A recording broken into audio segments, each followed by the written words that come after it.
I'm Mishima Yuki, and you're listening to the Giant Sword Podcast, home of the second biggest group of Phantom Thieves ever. The first being me, Keck.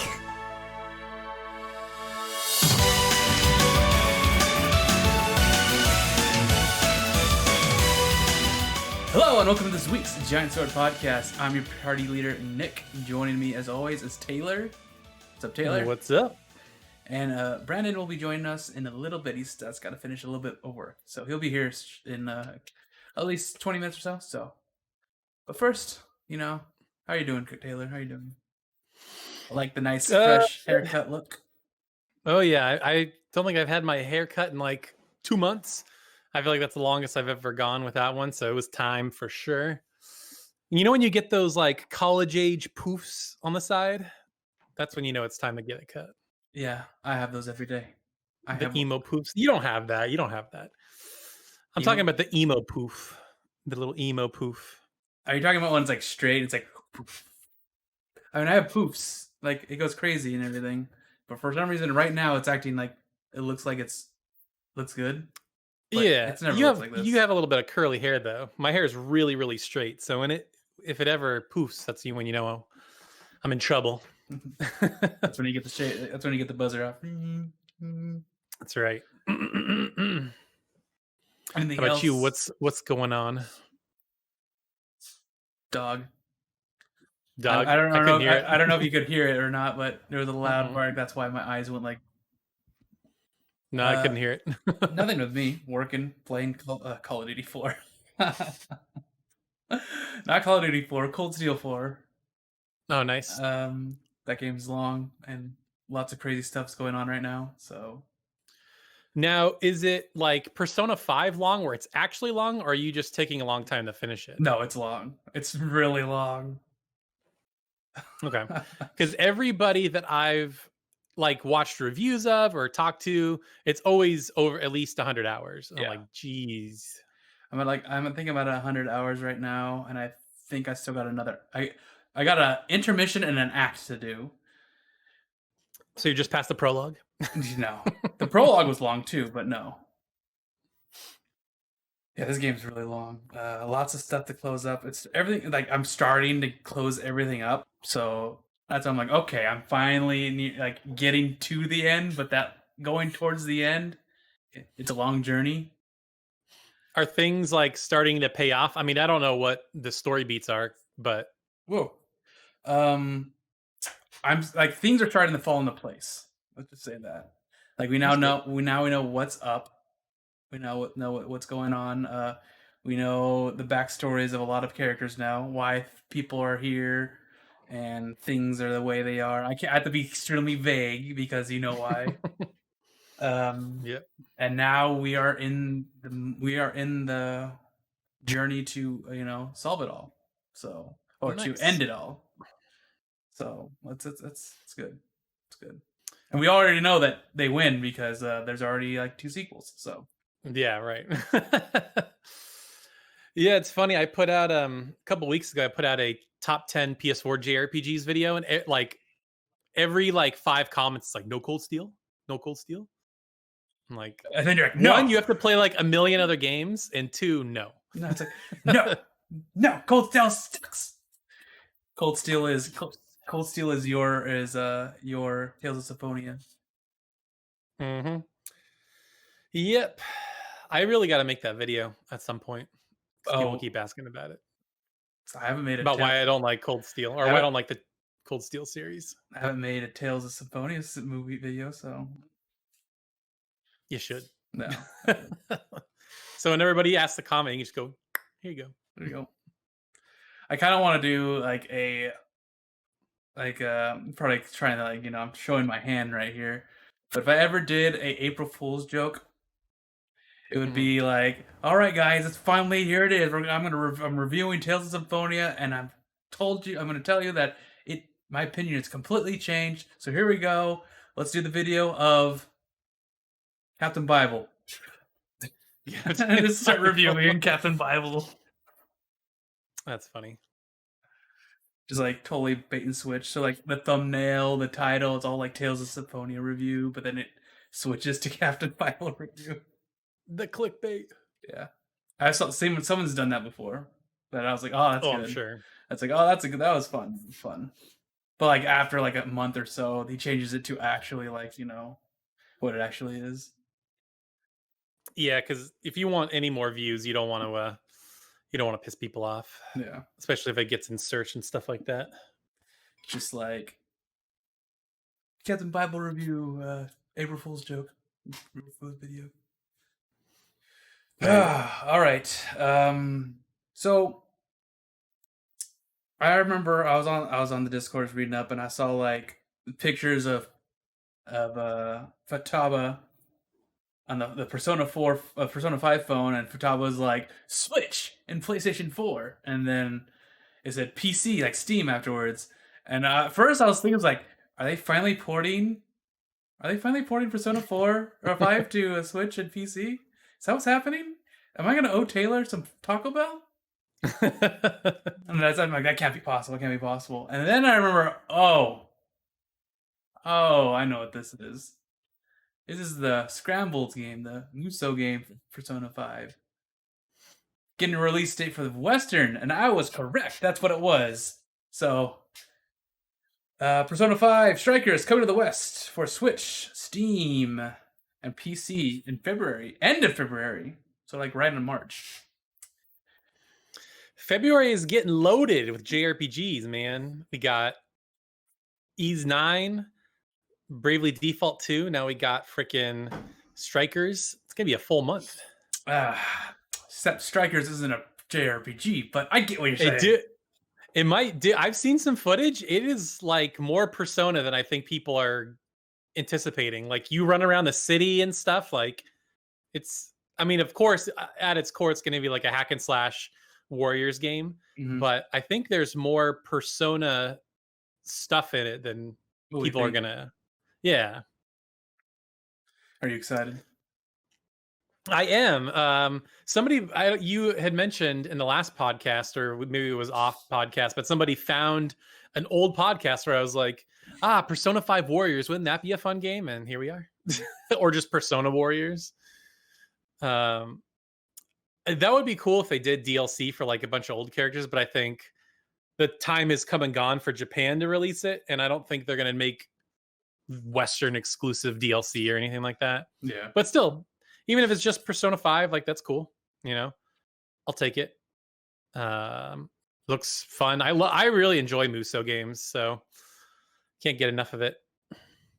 I should say you enjoy the specialty Muso games. I want you to play like a Dynasty Warriors, and you'd be like, wow, this is boring. Yeah, that's the thing. It has to be a franchise I care about, because if it's not, then it's just I don't give a crap. Yeah, so like Fire Emblem Warriors, my most played Switch game. I played the last Hyrule Warriors for like 50 hours, and I've put probably 40 into the Age of Calamity one.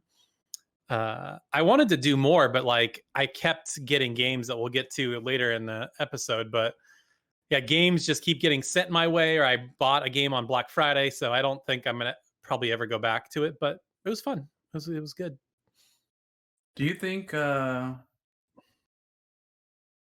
mean, how far did you get into the regular Hyrule Warriors? Well, I beat the story, but then it does this thing. It has a separate mode called Adventure Mode, where it sort of plays like the NES Zelda, where it's like to progress, you need a fire spell to burn away a bush so you can access a level, or like stuff like that, I guess. And it got really cumbersome, and I hated dealing with that crap. So at some point, I'm just like, I give up. This is stupid. Yeah, I'm done. Because the adventure mode in Fire Emblem Warriors, or whatever it was called, story, or I forget what it was called. It wasn't called adventure mode, but basically it was a side mode. All that was like, you can only bring in characters from like Fire Emblem Fates, or you can only fight with female characters or whatever. So it just had specialty stipulations, which was fine because you didn't need like items or anything. So that was a lot more fun. And I could just, man, I blasted through those all day. I even bought DLC. I never buy DLC in games. So for me to buy DLC was, you had something good. They stuck the IV in you, or they stuck the drugs in you, and you're like, I can get more. Give me those waifus. Give me those waifus. That's the only DLC that you bought were the waifu ones. Well, unfortunately, you couldn't buy individual characters. You had to buy like 3 character packs, and so I bought ones that had the waifus I wanted. Of So, course. yep. Have you played the demo for Persona 5 Strikers? It's only in Japanese, and I didn't want to figure out how to do that, so I haven't played it yet. And in fact, I might just wait until the game comes out. So I've waited long enough, so I'll just wait. Yeah, you're patient enough. You're patient enough. Yeah, because I've noticed that like whenever I play demos and then I get the full game, like, yeah, I know what's happening. So I'd rather just not spoil myself anymore. Good, good, good. So when are you gonna start reviewing handheld games again? When they start making handheld games. Isn't it weird that we're in a world where there's like no handheld systems anymore? I know we only got the Switch. It does both. So I mean, I review Switch games now and again, but yeah, I mean, I don't think there's a Vita game coming out anytime soon that's going to be Vita exclusive. Yeah, I was thinking back in the day, it's like, man, I remember when the PSP came out. That was good times. PSP, man, that was a great system. Lots of really good JRPGs on the PSP. I think that's a very underrated JRPG system. And you know what's sad is that we didn't get a lot of those JRPGs. A lot of them were Japanese only. You're right. And you know what's kind of cool is they're starting to remake some of them. There was this so I know Fate Grand Order is like the big mobile game right now, and there was a Fate something game on PSP and they're remaking it for consoles. Mm-hmm. So and those here's the thing. I think any JRPG that gets announced anywhere will inevitably get a Western release. Like I remember those days where like we just had to hope and pray that we would get it, and now somebody's gonna get it. I still hope and pray. Whether it's I still hope and pray. Yeah. I mean, NIS America has Falcom on lockdown, so no matter what they release, we're gonna get. And then anything Story of Seasons, Rune Factory, Xseed will do it. So I just no matter how niche it gets, I think somebody will inevitably pick it up. You want to know what's sad and yet funny? The PSP got got a bunch of Tales games in Japan, and they were all ports of the PS2 Tales games that we didn't get in the US. That sucks. That does suck. Tales of Rebirth, Tales of Destiny 2, a bunch of Tales of Fantasia stuff. Just all these games that are just like, why did we not get these? We got Tales of the World 1, but there's also Tales of the World 2, Tales of the World 3. Those didn't come out in US. Are those the fighting games? No, those are like the isekai games. Not really isekai. What's the good term? It's like you are generic mana girl and guy, right? Okay. From the mana tree, and something's happening in your world, and then you get to find tales of characters around the world, and you gather characters from every single game and make your own party, and there's some like silly story going on. Yeah, it's like, is it an RPG though? It is an RPG, but that's what the Tales of the World series is, because there's 3 on the Game Boy Advance, 3 on the PSP, I think 1 or 2 on the 3DS. And they're all similar. It's like, oh, there's a story going on, and there's always like 2 characters that always have like gray hair. Don't know why it's always gray, but it's always gray. And there's always an annoying flying mascot. And then you find characters from every Tales game, and you can make them into, you could create your own parties. It's interesting. Cool. It's a side game, It's not a real Tales game. It's a side game. Yeah. It's like a Dissidia-esque. Yes, they all come together, exactly. But it doesn't count. It's not canon. Like Crestoria, Crestoria has its own... Yeah. Has its own story, but you could get characters from different games. Sure. It's like a gacha game without the gacha, You could collect them all, but you don't do random rolls. Can you imagine a gacha game without the free to play garbage. Yeah. Speaking of gacha games, have you played Genshin Impact at all?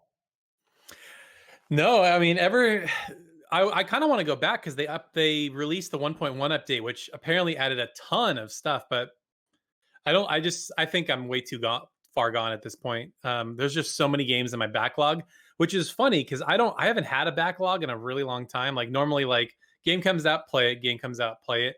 But after Black Friday, I got Persona 5 Royal, um, 13 Sentinels, and then my cousin bought me the new Assassin's Creed for my birthday. So I'm like, well, and then I got finally I got a code for Sakuna from Xseed. So I'm like, well, nope, don't have time to go back to Genshin. Sorry. Yeah. I mean, you're not going to be playing Persona 5 Royale for a while, so Nope. it's gonna be Nope. it's gonna be Sakuna first, and then you're gonna do Assassin's Creed. Yep. Yeah, no, that Persona 5, God, I have no clue when I'm going to get to that. Sometime next summer, maybe. But it was on sale, and it probably is never going to get cheaper, or it's never going to drop. It was $20, Mm-hmm. So I figured like that's probably the basement that it's going to hit. And if it's not, then whatever. I got it. I don't care. Yeah, but you actually have it physical, unlike me. I don't. Baka. I know. It's because of the shutdown or whatever. Because it couldn't go to can't go to GameStop. Everything was shut down. Yeah, I ended up buying a lot of games digitally during most of the lockdown, which I kind of regret because I'd love to have some like Sakura Wars, Ghost of Tsushima. I'd love to have those games physically, but oh well, I'm not gonna buy them twice. That's silly. Or is it? You'll buy them twice. You're like, I need to have this on my shelf. I need it. And then you're gonna buy it. Yeah, unless it's like $5 or something. But yeah, we'll see. All right, so let's go to, out of those 4 games that you bought, you've played one already. Yeah, and that is 13 Sentinels. Yes. And that game, I don't know, I can't gauge your impression on it. I think you like it. I think it's like shocking you at the same time. I don't know. Your tweets are confusing me. You go explain it. Yeah, no, I'm really, really enjoying it, but it's one of those games. I can't imagine how they wrote this game, but okay, so let me start from the beginning. But yes, I'm enjoying it, and it's like every time I play, they just peel another layer away of the story. Just when you think you have it all figured out, it's like nope, nope, nope, nope. There's just so many things that it reveals, and the way the story plays out is just so wild because so there's essentially like when you play the game, there's like 3 modes, if you will, that you are kind of constantly swapping between. So there is the story adventure segments where, if you've played a Vanillaware game before, it plays the same. It's a 2D side scrolling type game, but you like in the adventure segments, it's like a carousel of characters and you pick which character you want to play as and you play through segments of their story. And then at some point you're going to hit a wall and it says, you can't continue with their story until you play this part of another character's story. It's like, okay. And then you go to the other character and then something like that pops up and it just keeps going and going until you can't play anybody anymore. And so then you do the combat segments, which I guess the easiest way to explain it is like RTS, but it's very simplified. Mm-hmm. You're not like making things. You just pick 6 characters to go into battle. And then there's enemies on the screen and you assign actions like, all right, I want you to shoot missiles over there, or I want you to walk over there and then punch them or set up a sentry turret or whatever. So each character has unique abilities. Okay. So for first, a lot of people have seen 13 Sentinels and this looks like a typical Vanillaware game set in current Japan, but now you're talking about combat and there's shooting missiles and all this. Explain what is this story, because I know. So first of all, it doesn't take place in modern Japan. It takes place in 1985 Japan. Okay, there you go. And there's also a lot of time traveling, and that's not a spoiler. That happens very early in the game, and I would say that is a core component of the story. Is you are hopping all over the place in time, and so it's really strange how the story and the combat, like It's not like you play part of the story and it's like, all right, now time for battle. It's like you'll hit a dead end in a story and it's like you can't continue this story until you reach wave 5 of the combat. And so then you go to the combat mode and it lays out 10 battles and you can play all 10 in a row if you want. And so so then you play the battles and then it unlocks the story segment again. But essentially kind of feels disjointed, but yes. Okay, I'll explain how it kind of goes together. So the characters have this ability to control giant robots called Sentinels. And that's what you shoot your missiles and that's what you fight with, are these big giant robots. And every single fight is basically you protecting this little thing called the Aegis, which I still don't know what it is yet. I'm 20 hours in the game and I don't even know what it is yet. But it's some central computer hub that these monsters are trying to get to. And so the 13 characters are specially gifted that they can control these Sentinels. And so you just fight with them. And there's 4 generations of Sentinels, and each generation can do specific things. Like Gen 1 can only like fight on the ground. Gen 2 have long range. Gen 3 can fly, stuff like that.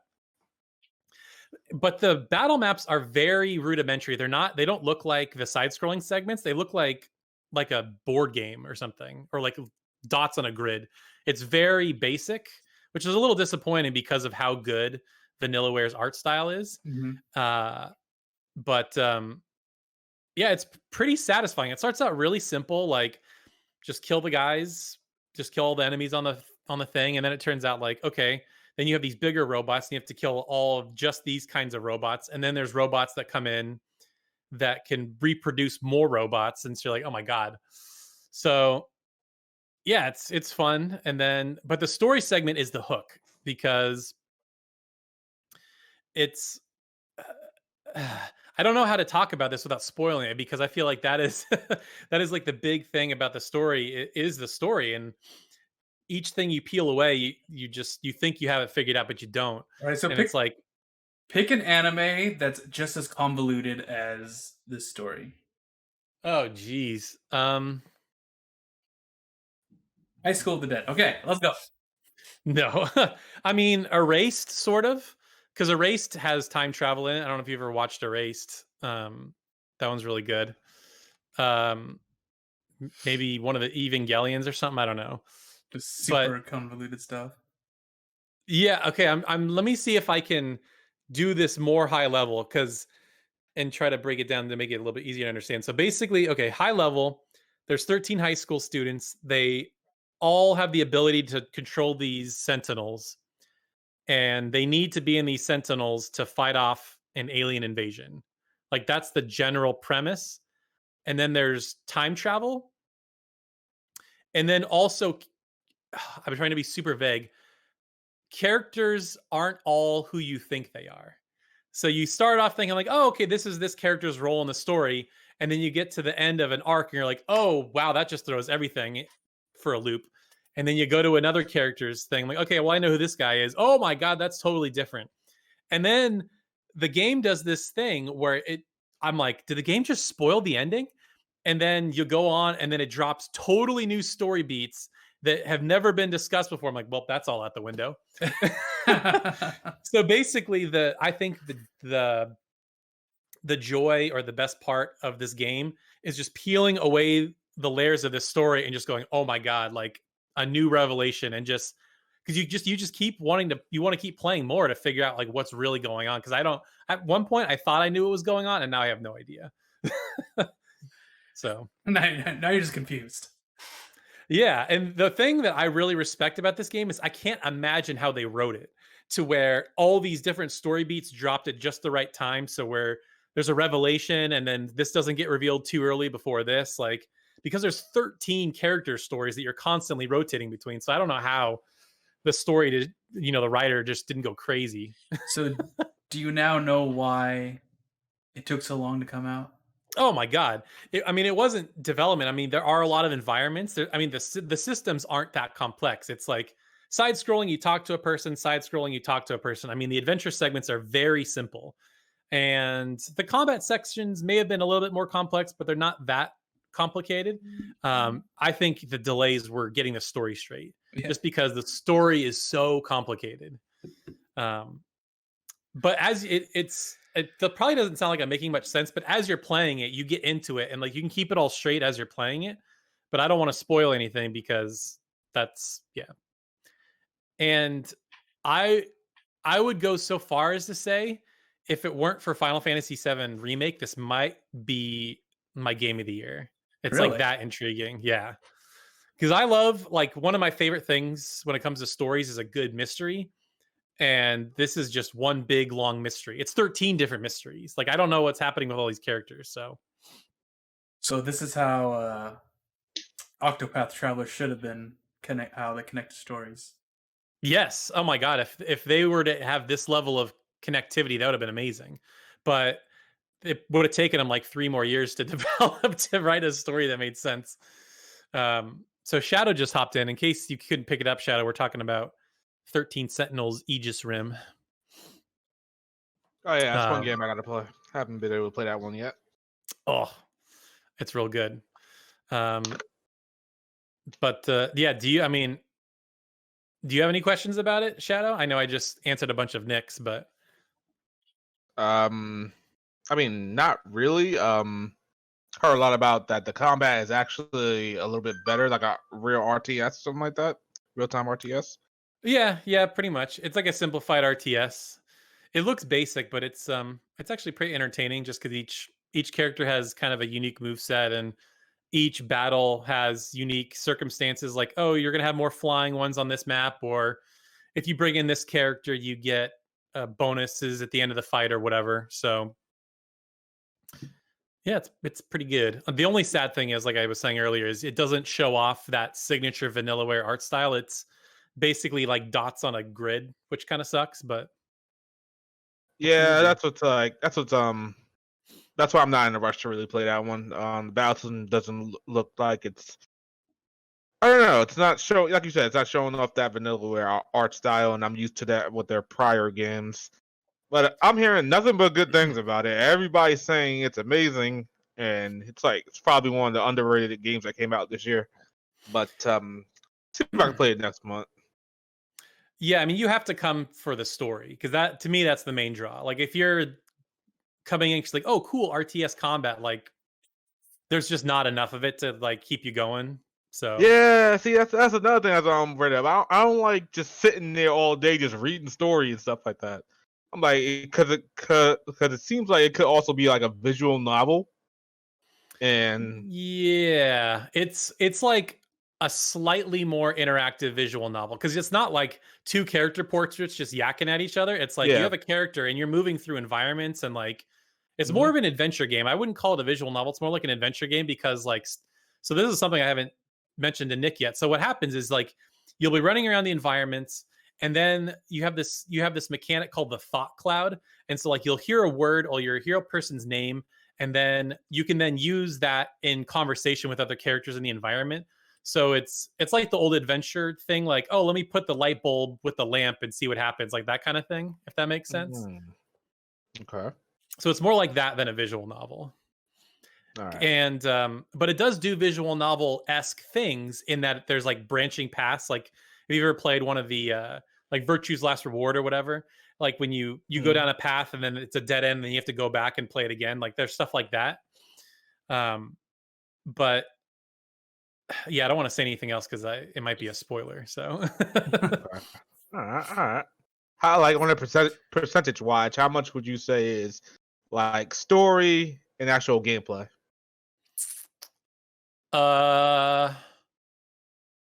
Probably like 80-20 story, or maybe like 75-25 if I'm being generous. Wow, that's what I'm afraid of. But the thing is, the story is so interesting. I mean, if you're not a story guy, then I mean, definitely like wait till it's cheaper or whatever. But like like as you play it, you keep learning new things constantly, and you just want to keep learning more about what's happening next. But how long is the game? I want to say 30, 35, because right now Oh, okay, that's I'm not too bad. about 20 hours in. And so there's three modes in the game. And as you unlock more things, it like the percentage meter will go up. So I'm 20 hours in and the story is 66% complete about. So I'm just trying to put the Yeah. two and two together. Yeah, How Long to Beat has it at 31 hours for the main story. Okay. Sounds about right. 31 hours. Ah, that's like the prologue of Cold Steel 4. Basically.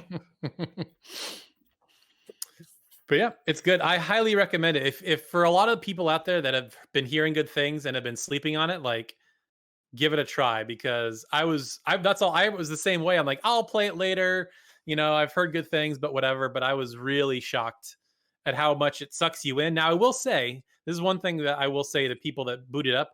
The prologues at the beginning really aren't going to make a lot of sense in the beginning. Like, few hours are kind of slow because you're like, new character, you're hearing their prologue, new character seeing their prologue. So it's like it doesn't really get its momentum going until you get through some of the prologues. But once you push through that, it's like, oh my God, like this is really interesting stuff. Sounds like Cold Steel again. Tailored. And it sounds nothing like Cold Steel. I think he means that it takes a long time for it to get started. And Oh, sure. Once you I start, mean, you'll be Persona hooked. takes a long time to get going. It does. Cold Steel takes a whole 3 games to get going. I mean, One game. that's too long. That's ridiculous. We don't need to go down that route today. So anyway, is there anything else? I think that's about all I can really say about it without getting into spoilers, unless there's something else specific you had in mind, Nick.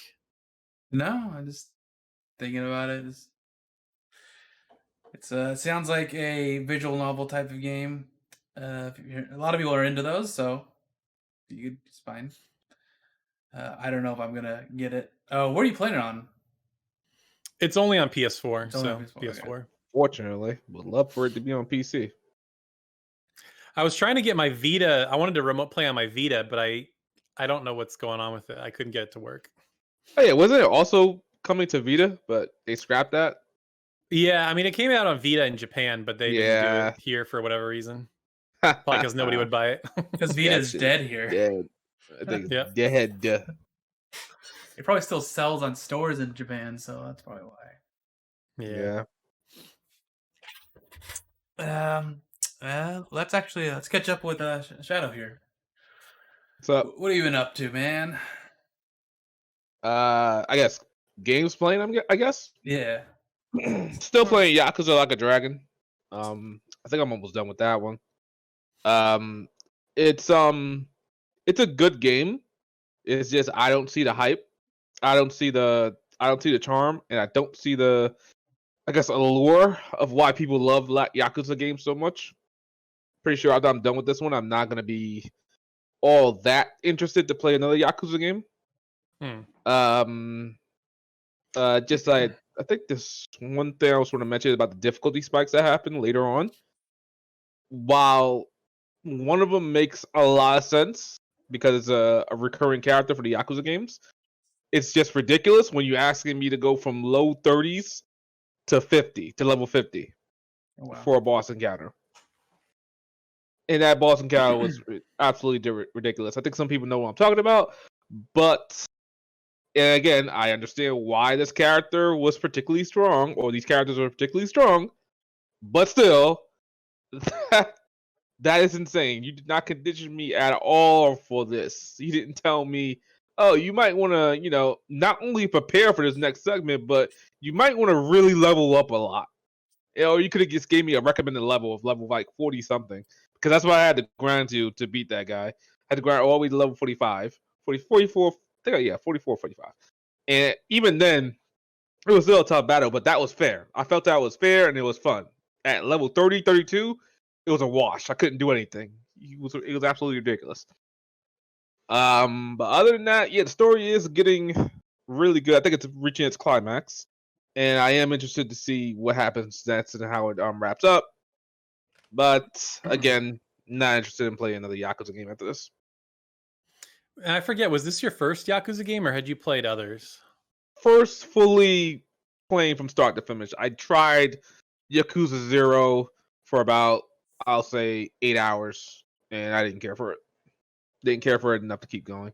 I think I had another game come out, and I just didn't have the interest to go back. There was, again, like right there, there's no urgency to go back to play it again. So, yeah. I think 8 hours is more than enough time to give a game a chance. Yeah, I thought it was less than that because I still have it on my PC, and I loaded it up. It says, 8 hours. I did about 8:14 or something like that. I was like, oh, okay, that's good enough. But yeah, again, I don't see how some people are giving it 10s, 9s. I don't see it. Don't see it at all. But, yeah, it's definitely not a 10. I don't give scores in my reviews, but I probably would have given it like a 8, 8.5, something like that. That's what I'm leaning towards. I'm leaning towards a strong 8 for this one. But I said it was overrated on my Twitter. I said the entire series is overrated, which I still kind of stand by. But I understand how some people took that a little bit. They got underneath a lot of people's skin. Oh, yeah. But that place has a strong fan base. Yeah, exactly. And some people were asking me, "Am I going to make a video on it?" I'm like, I kind of like my channel the way it is. I don't want the Yakuza fan base to come burn it down. So That's fair. So like Nick said, they're really wild fan base, really passionate fan base. But it probably get me a lot of views. But I don't know if I'm ready for that. So you know what I'll see after I'm done. You know what we gotta do now. What? I gotta make the why Tales of Symphonia is the worst Tales game. Taylor's got to do the why Cold Steel sucks, and then you got to do the why Yakuza isn't hype. We can all get dumped on simultaneously. It'd be fun. Yeah. We can share our experiences together. I know, on the podcast. Oh, and another thing about Yakuza real quick is that it forced me to do one of its mini games, which I didn't do. I grinded like crazy to get like a lot of money so I can proceed with the story, which is something I absolutely loathe in my games. Don't ever force grinding. Yeah, force grinding or force farming or whatever to proceed with the story. Gathering materials, don't make me do that. Or explore anything. If I want to do all that stuff, if your game is good enough, I will naturally do that stuff myself. I do it in a lot of other games. I didn't want to do it here. I was told I didn't have to do it for whatever reason. I will say that this game was probably the outlier because a lot of people said you don't have to do it in the other Yakuza games. This is the only game that requires you to get so much money so you can proceed with the main story. God, I hate that. I will say though, I mean, it's a different taste for everybody. I thought the business mini game was actually really addicting. Like I started playing it and I was like, oh, this is interesting. And 3 hours later, oh, I'm done with it. Or I just played it for 3 straight hours. But if you're not into it, I could see why that would get tedious because it's a whole thing, you got to set up the shops, you got to do with the board members or whatever. Like it's a whole process, but I found it kind of addicting. I thought it was good for like a good couple of seconds there. And I was like, okay, you know what? I might come back to this if I feel like it. And then I was like, nah, not really. I don't feel like it. And then they almost forced me to play it, and I was mad. I was upset. How dare you? Yeah, don't force me to play. I could do side quests, but don't force me to play mini games. Do not force me to play mini games. At least in Cold Steel 3, it was optional to win those mini games, I believe. Like the card game. Oh yeah, it was optional.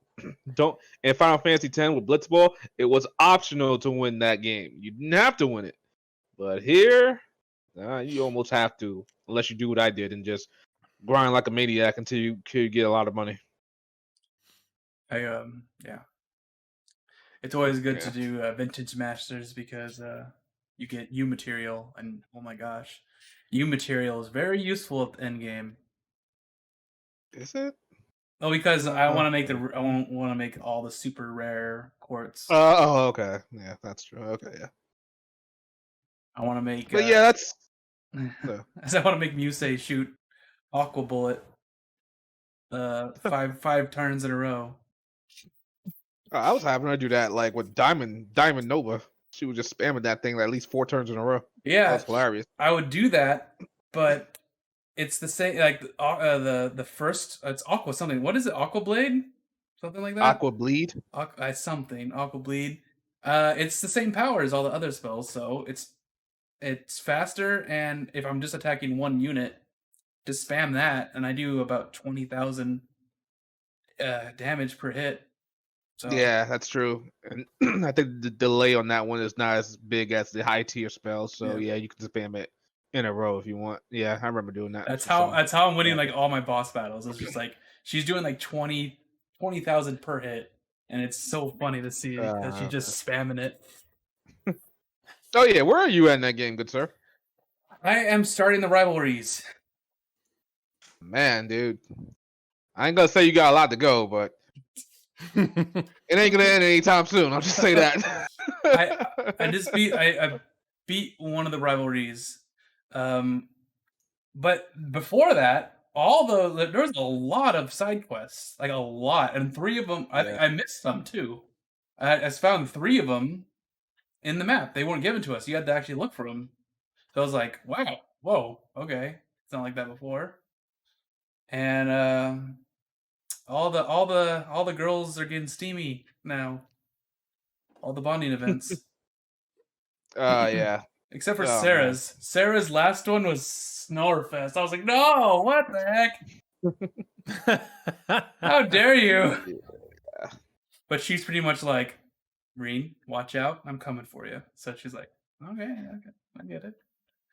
Don't worry. Yeah, I see. She tried to told Reen that's like, I'm not giving up. You're mine now.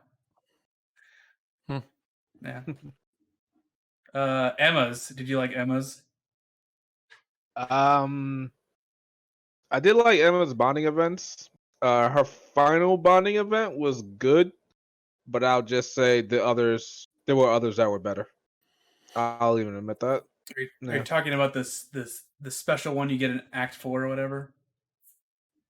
Yeah. There's like an intermission chapter that you gotta do. Yeah. And that would be where all the final bonding events are. So I gotta ask you this. Okay, so I just finished the first rivalry, and now I'm doing the second one. How many do I have to do for Act 3? Do I have to do all of them? You're still on Act 2? No, I'm on Act 3. Oh yeah, you gotta do all of them before you get to the next act. Okay. Yeah. So I have yeah 3 more to do. Who's left?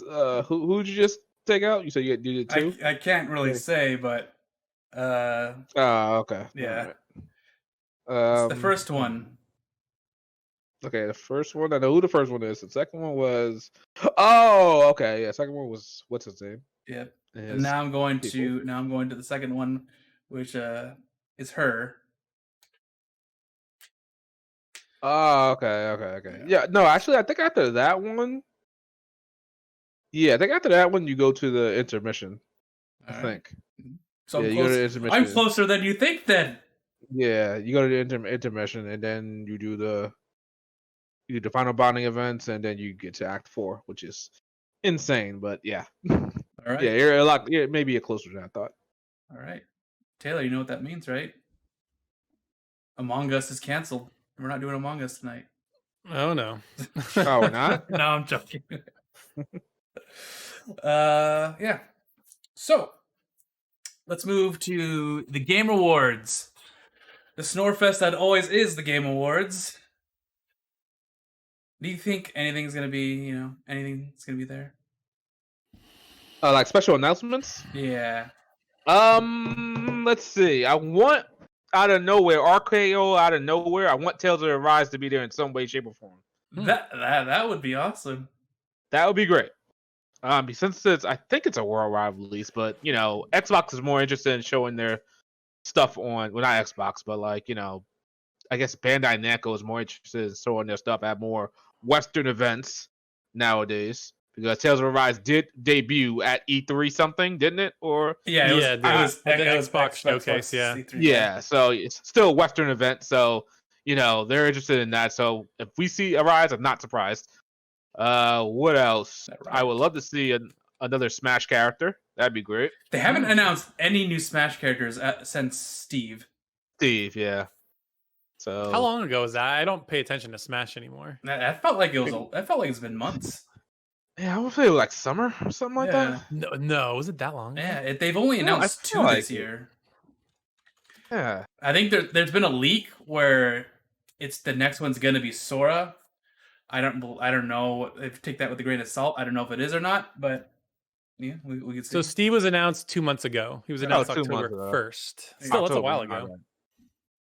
Yeah. Actually, that's not too long ago. Actually, Feels like forever ago in this this apocalypse that is 2020. Okay. I think they're going to show some Breath of the Wild 2 stuff. God, I hope so. Nintendo always comes to play at the Game Awards, so I think it's been a while since we heard anything about this game. I think I think we're going to get some Breath of the Wild 2 something. Nintendo also tends to announce things that don't exist. Also true. Bayonetta 3, where's Bayonetta that? 3, Metroid Prime 4, Shin Megami Tensei 5 or 6? 5. 5. Yeah, that didn't exist for about 5 years, and it came back. So I don't know. They're gonna show up. Yeah, they're gonna show up Breath of the Wild 2. They showed up Breath of the Wild 2 last year, or was that at E3? I think it was E3 last year. Yeah. Yeah, that thing's gone. That doesn't exist anymore. So it became Age of Calamity. Yeah, that's what it was.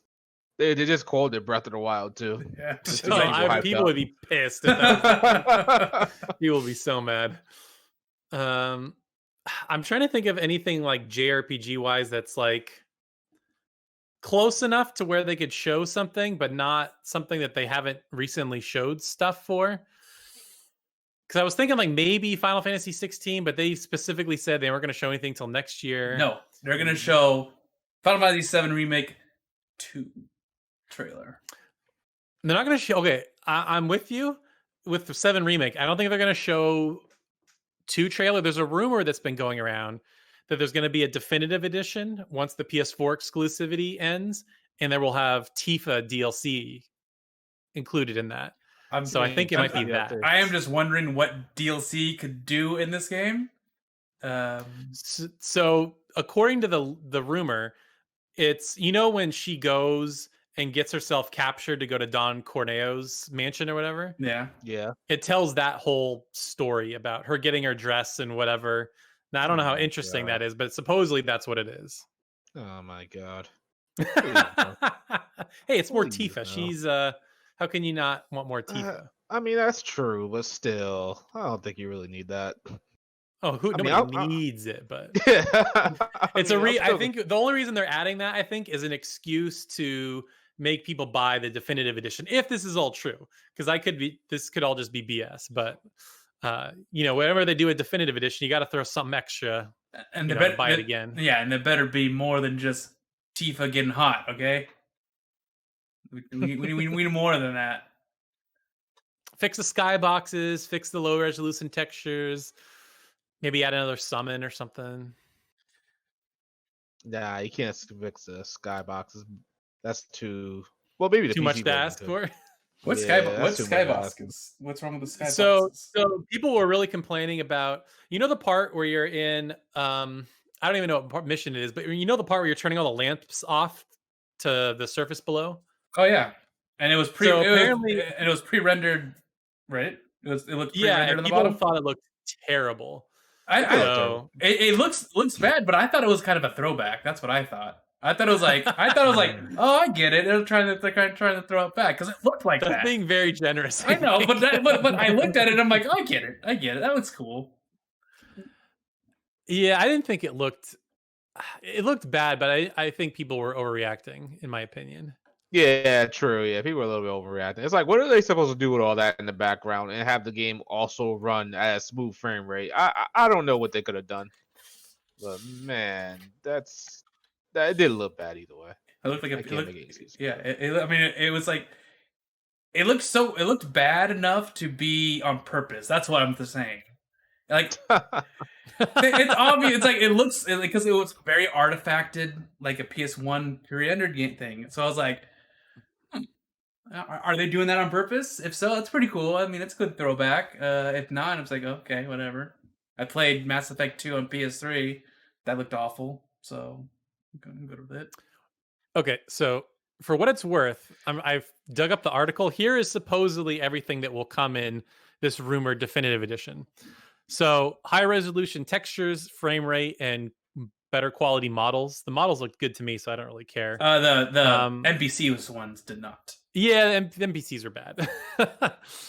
It says features DLC similar to the character episodes of Final Fantasy 15, focusing on the side characters like Barrett, Tifa, and Aerith.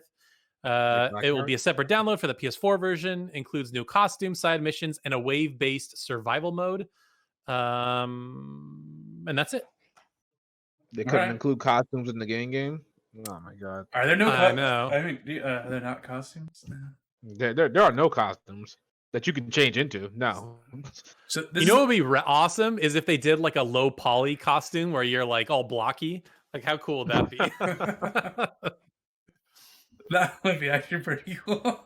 Yeah, that'd be pretty cool to see. I don't think I played in it, but I'll look at it. Yeah, exactly. It'd be fun to mess with for a second and get that out of there. All right, so this is what they're gonna do. They're gonna show off the definitive edition, and at the end of the trailer of the definitive edition, there's gonna be a nice sneak teaser of part 2. Oh, that's the wish I want. That's a good wish. I'm down with that. So we need Tales of Arise, Final Fantasy Tactics 2. No, Final Fantasy Tactics 2. Final Fantasy 7 Remake 2 and Definitive Edition. And what did you say, Taylor? What did you want? Breath of the Wild 2. Breath of the Wild 2. But we all know what we're gonna get. Elder Scrolls 6. That's it. Right. That's it. I mean, that's already a thing, Taylor. We really We're should gonna get Last of Us 3. Yeah. Oh no.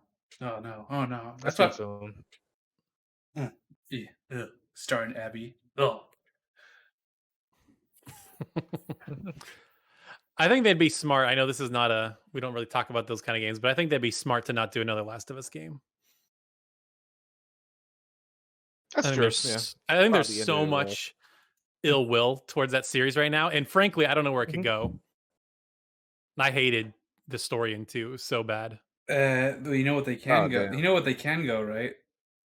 They could go. No. They go to Last of Us 3, right? Suddenly, she wakes up, and 2 was all a dream. Oh my god, that would be such a cop out.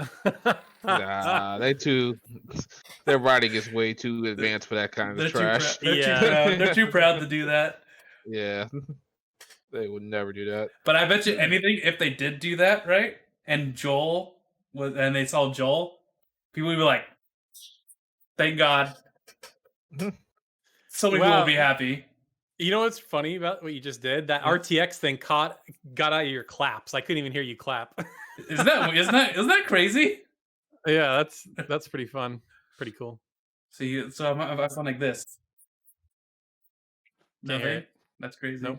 And I can't. Whenever you hear the dog barking, or whenever you say the dog's barking, I can't hear it either. So. It's just so loud. I'm like, oh my god, it's so annoying. Got to get that RTX stuff, guys. Mm-hmm.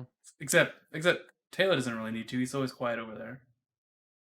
Yeah, there's nothing else to really make noise outside of the planes that fly by, but even that's not that too loud. So when is the Game Awards? Thursday. When this podcast comes out. No, it's usually this is going to come out on Tuesday or Wednesday. Oh, okay. Well, but Fez, not Fez, what's it called? The Grand Blue stuff. Oh, that's happening on the 12th and the 13th. Yeah, that's next weekend, or is it? Oh, it's this weekend. And there's something else. There's the Jump Festa, which sometimes there's stuff at, but not always. All right, so there's a lot of stuff that there might be a lot of stuff to talk about next episode, so that's good. Could be a big one, or it could be a small one like this one.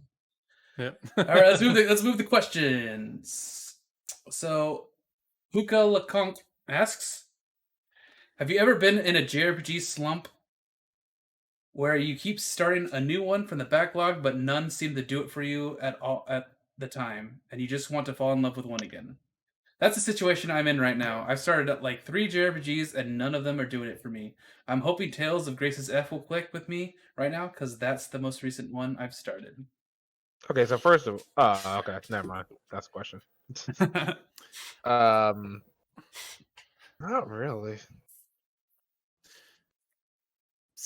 I will say sometimes if I play too many back to back, I need like a palate cleanser. Like let's play like a horror game or like a platformer or something that's not a JRPG, because there's only so many times I can boot up a JRPG, be a spiky haired protagonist, level up, save the world, kill God.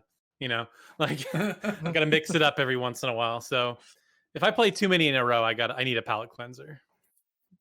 It's interesting because I think I mentioned it before. I could never get tired of playing JRPGs. I could play them all year round, no problem at all. I might play the occasional Resident Evil 2 or something like that, but I'll never get tired of playing a JRPG. I played like the entire Trails almost back to back to back. You did for like 3 That's months crazy. straight. So I don't know how you didn't burn out, man. That's nuts. I really didn't know. So it was only getting better with each one. So I was like, I'm good. But you guys cannot go back to old JRPGs, can you?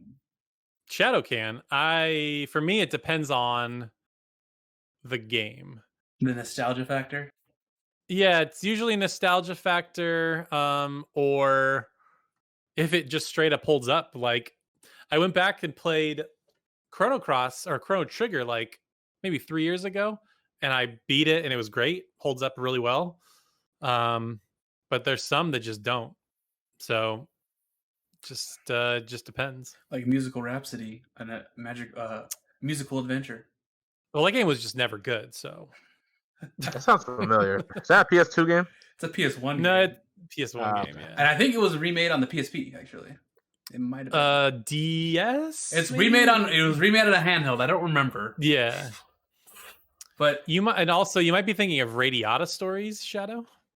Nah, not that one. No, okay. I forgot what that PS2 RPG was called. It was trash, but it had I think it had a protagonist that had a guitar or some type of musical instrument. It was bad. I don't remember what it is. I gotta find it. Eternal Sonata. Nah, Eternal Sonata was actually pretty good. Yeah, that was back in the day when Taylor came back from Korea, and he had a huge stack of PS1 JRPGs that he bought over the year, and he just started playing all of them, and some of them were just really weird. Yeah, some of them I played for like a few hours. Like, I wanted to at least play for a few hours just to say that I played it and experienced it. But yeah, some are just garbage. Like, damn. Like I remember playing this one called Shadow Madness. Is that the one? Is that the one with the guy with the sword on the cover? Or it's like dark, and he's like yeah. I remember playing it. I was just like, I have a deep nostalgia for the look of those old games. I love how those games look, like the low poly pre-rendered background. I love that look. So the looks never bother me. It's just how they play, like like not knowing where to go, or too many turn-based battles, or those are usually the problems. Is I don't know where to go, and there's too many battles. I remember there was a game that we were playing. It might have been that game you just said, where you got like stuck in a cave and you couldn't figure out how to get out of this cave. And we're just like, where are you supposed to go? There was that, and then there was a strategy RPG that was really hard too, and I couldn't tell you what that was called either. Fantasia? Ephemeral. Yeah, that game. It's interesting. Hot garbage. Oh my God.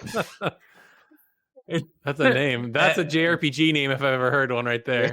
And it's Ephemeral Fantasia. Oh my God. It's also made by Konami. Oh yeah, that makes sense. Konami doesn't really make JRPGs. Make some.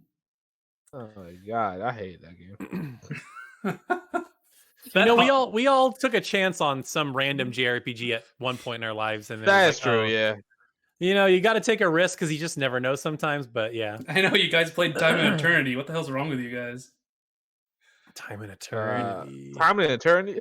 Yeah, like that was a good idea on paper. I didn't realize it was gonna be so half-assed. It was Yeah. That's a great way to put it. Taylor's video on it is so funny. I just made like a total joke. It was like a meme video. I loved it. I just threw in jokes. That's one of my favorite videos on the channel. You mean the one I think it's funny. Has completely random edits, like a dog Well, bark? that's the thing. Where it's like the guy. I think at one point I'm like, there's a character that is speaking with like a Spanish accent, and so I have this like little mariachi music playing, and he's got a mustache, and then like he's like, I think I say something to the effect of like he's supposed to be Mexican, kind of, and then I have a picture of Reggie Fils-Aimé, and he's like. He looks drunk, and then it's like a bark noise, and then like a burp sound or whatever. you guys got to go look that up on my channel. It's funny. Yeah, I remember when you were editing it. You're like, look at this. And it's like, this is so random. What the hell's going on? And then the random the Winnie the Pooh gif. Oh, I love random humor like that. I love it. That's Taylor in a nutshell. Random humor. Yeah. I'm going to watch that review right now. After. All right. Next question. Pigeon Senpai asks, what do you think of mute protagonists? Do you think they hurt a game's story and character interactions? I do not like. Well, I don't hate them. It's just if I had to choose one or the other, I would definitely choose a more like talkative, more complete character than a silent protagonist. I mean, Persona manages to do it in a way that I don't mind all that much. But man, in any other game, do not throw a silent protagonist in my hands. I'm gonna hate it. Yeah, at least in Persona, they give you like things they could say, and you get the general like gist of them saying it, like what they're gonna say. I played, I think in Legend of Legaia. The guy that you play as, he doesn't talk at all, like at all, and it's weird because there's always the people are always talking at you, and you don't give like any response. So there's like no interaction between them. So it's kind of jarring. Yeah, I mean, I hate games where like they just grunt. Like Dragon Quest XI is another one that kind of bugs me that they don't really say much with. Yeah, if given a choice, I would always want them to be voiced for sure. Yeah. Are every Dragon Quest main characters silent?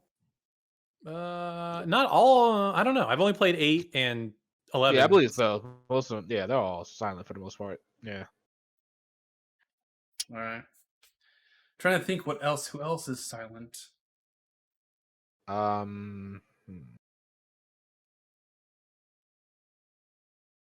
God, I hate silent protagonists. I try to forget about them. I can't. I can't remember any. Because I know, like Adam. I know silent protagonists in freaking other games like Doom and stuff like that. Yeah, but Doom's not really about a story. It's just killing demons and stuff. I know. Or Half-Life. There's a good one. Completely silent. Spaghetti. Oh yeah, like the. Okay, yeah, my bad. Like the silent protagonist in Astral Chain, that kind of messed me up. That's part of the reason why I don't care about that one. They were silent in that game.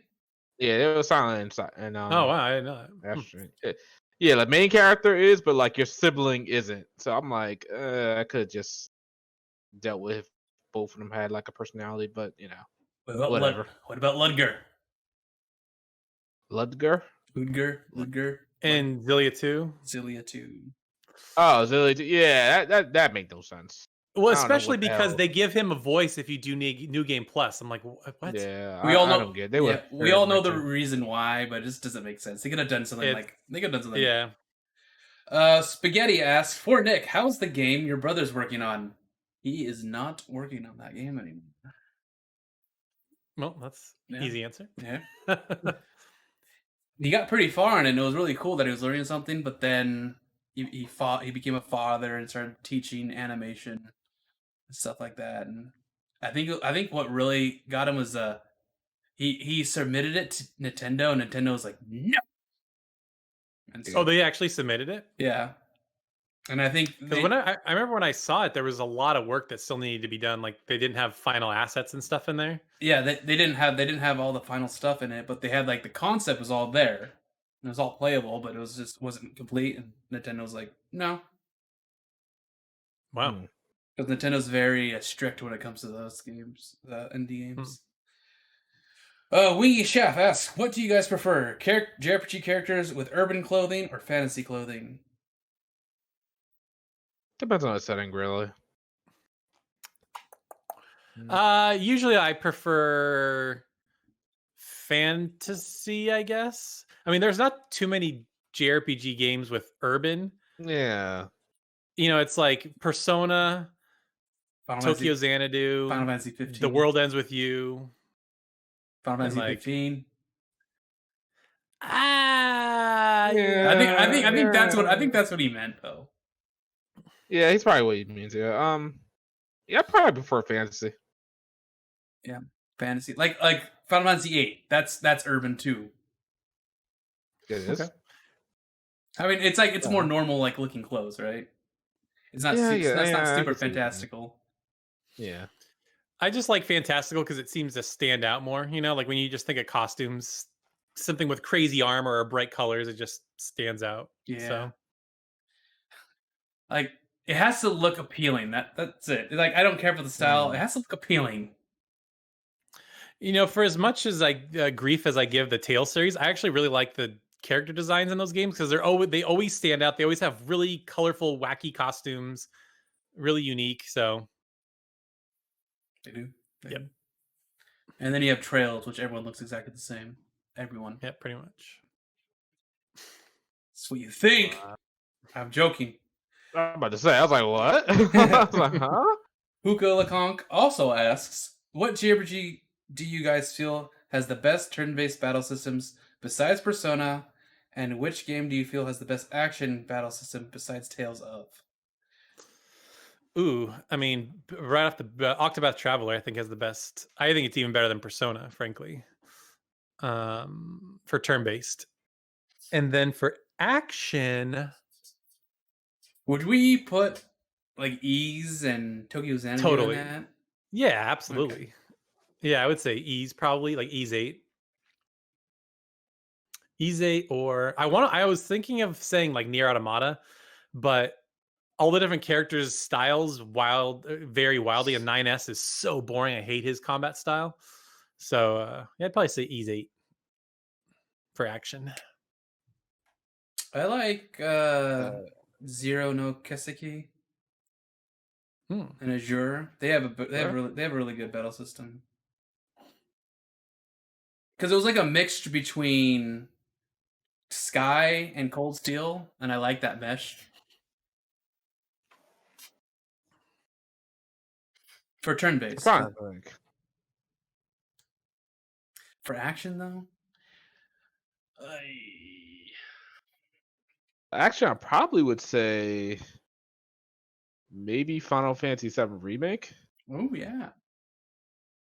Definitely a good system. It kind of blends both turn-based and action at the same time, and it's really it found a perfect balance in my opinion. Yeah, it felt really nice playing that. Yeah. That'd be my answer too. I said Kingdom Hearts, but like Kingdom Hearts, like especially Kingdom Hearts 3 is like ended up being a button masher for the most part. Yeah. Like maybe like Birth by Sleep was probably peak of the action when it came to Kingdom Hearts. Now I'm thinking about it. Yeah. Kingdom Hearts 2 and Birth Like Sleep Yeah. are my favorite battle systems in Kingdom Hearts. Even though you could totally break Birth Like Sleep. But I think that was one of my 2 and Birth Like Sleep are my favorite Kingdom Hearts games. Most fun I had.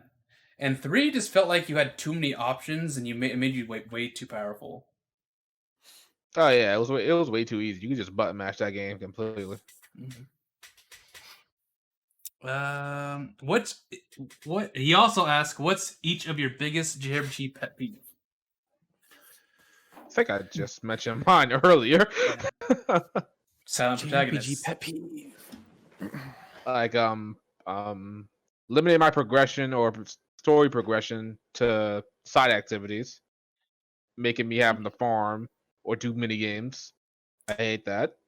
Is that a pet peeve or is that just That Yeah. yeah, that's a pet peeve. It's like this one. Side quests that don't add up to anything or don't go anywhere. No, anywhere. Like So you're saying you don't like to kill 10 rats? No, I'm saying like I know that you don't like doing side quests that don't give you a reward, kind of stuff. You're just doing it. Yeah. That wouldn't even be high up there. I'll let Shadow go there first, though. Can't really think of anything at the moment because I know I complain a lot about shit, but I can't think of anything right now. I would say another one like not giving me a clear cut direction of where I need to go next. That kind of bothers me. When it doesn't give you the star on the mini map. Yeah. Where am I supposed to go? What am I supposed to do?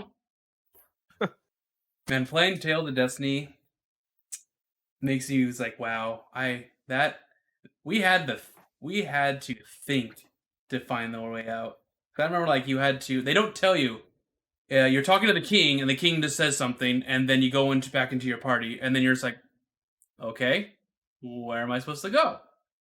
And what you go is you have to go to like the port and find this one sailor, and there's a bunch of sailors there to talk to, and then your quest continues. It doesn't tell you to do that. You're just like, gotta find out, do it. Gotta talk to everyone. It's like, wow, things were very cryptic back then. I sure were. You had to really click around. Yeah. That is why you get PSM with the walkthrough.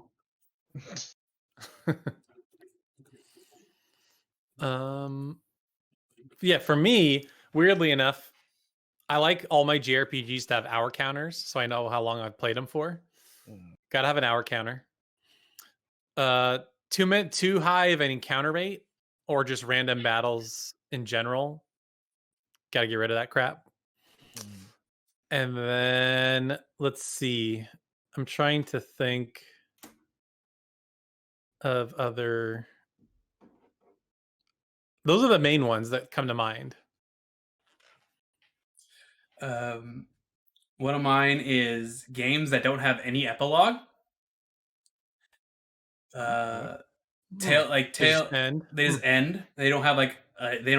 It doesn't even have to be that long. It can just be like a short scene showing where the characters end up. You know. Every Tales game does it that I've played that I remember, except Vesperia. Even the definitive edition? I don't know. I haven't beat the Okay. I just know that the Xbox 360 version did not have an epilogue. The game just ends, and you're like, okay. I don't remember what the story was at all. Another thing, this is not really like a JRPG specific, but it's like a Japanese specific kind of thing, is romances that don't end up anywhere until the very end of the game, and you don't see anything from it. Sounds like anime too. Yeah, that's what I'm saying. A lot of anime does that. It's just like, oh, we're together now, and there's nothing towards it. It's like, oh, okay. That's where the epilogue comes in, you know? That usually happens in like the older games. Or romances that come out of nowhere. That's another pet peeve of mine. So it's like, oh, okay, you like the protagonist now? Oh, okay. Oh man, you must be experiencing that in Cold Steel 4 right now. Only if you go with the bonding events, but I have to because I don't like going to any of the other, like, it's like, well, I gotta do all the female bonding events. And I did Elisa's, and I was like, no, this is not how it's supposed to happen. Get out of here. Ah, man. But I did because I didn't care about anyone else's bonding.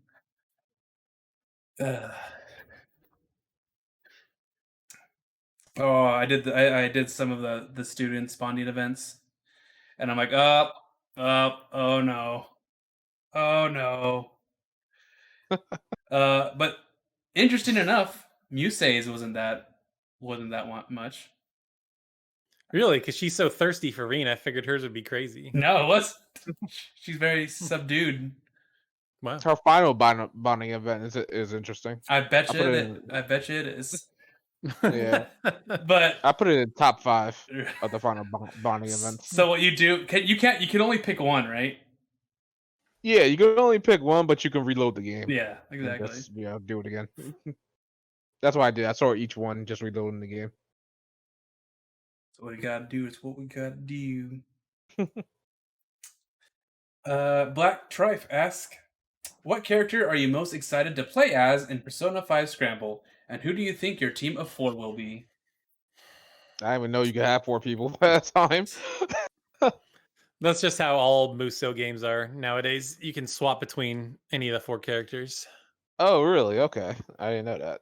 I don't play those trash games. Nah, let me stop. What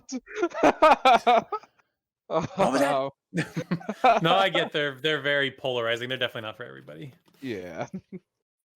I can't really say who I'm excited to play. I'm just excited to play the game in general, to be honest. After playing the demo, I'm very interested to see how the whole game goes.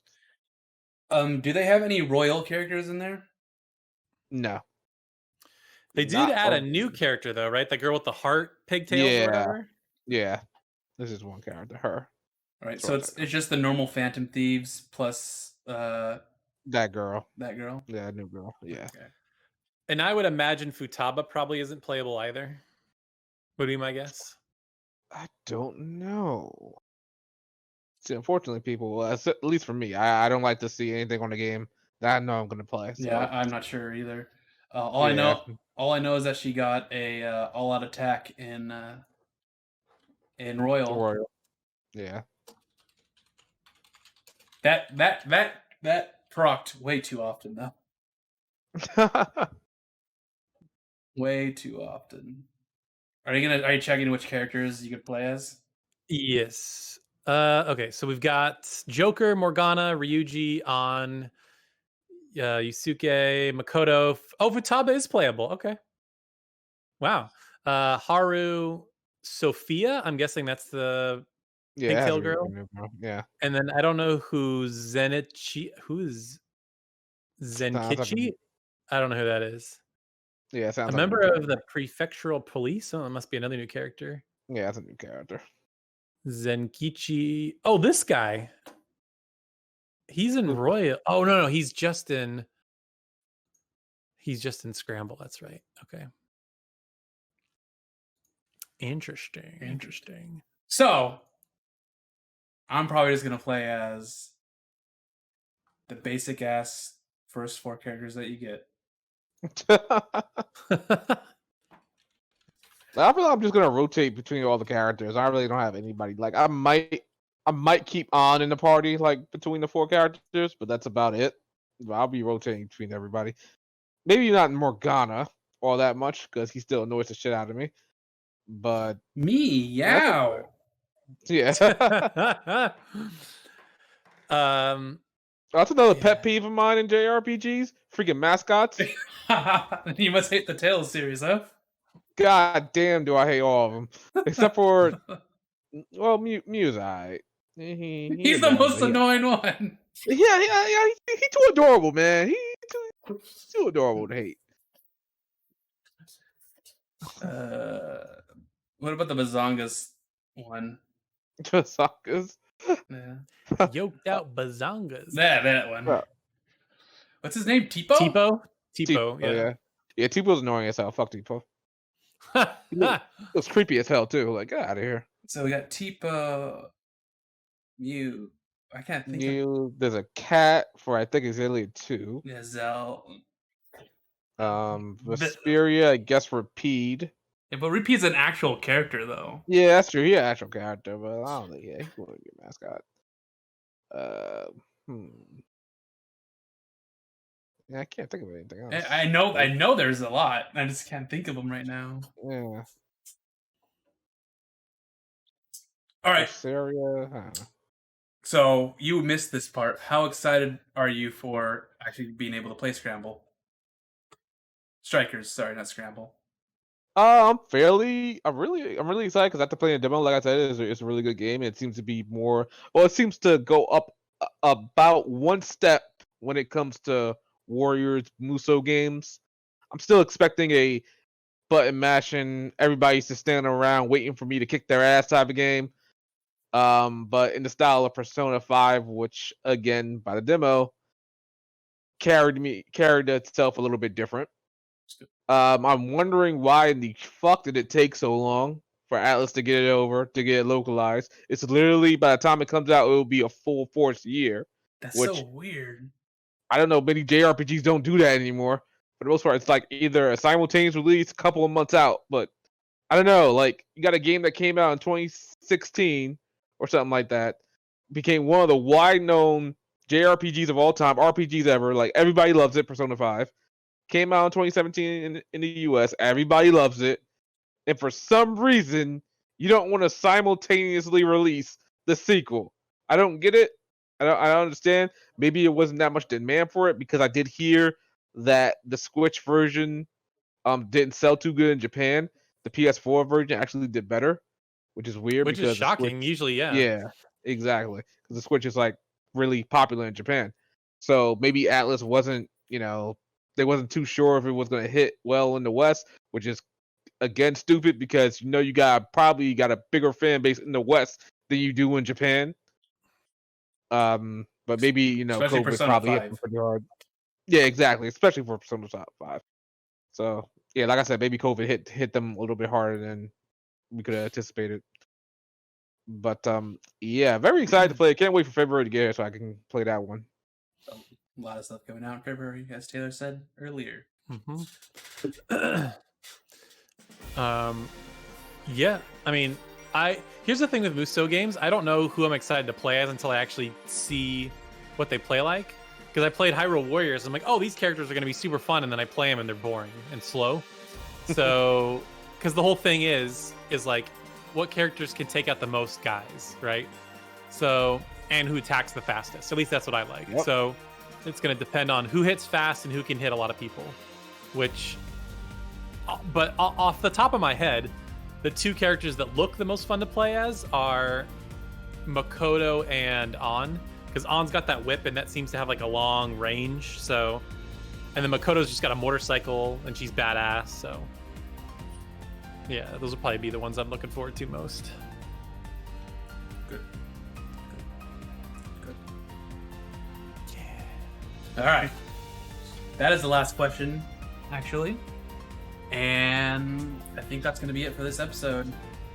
So be sure to comment, like, and subscribe. If you're listening on YouTube, if you're listening on iTunes or anything else, give us a review, 5 stars, because we're awesome. And join our Discord for all the awesome conversations that we have there. And we actually are doing community game nights. We're actually doing one after we record this episode. So we play some Among Us. I think next we're gonna play some like Nerf game or something. I don't know. I haven't chosen it yet. But yeah. See you guys, and we'll see you next time. Later. Peace.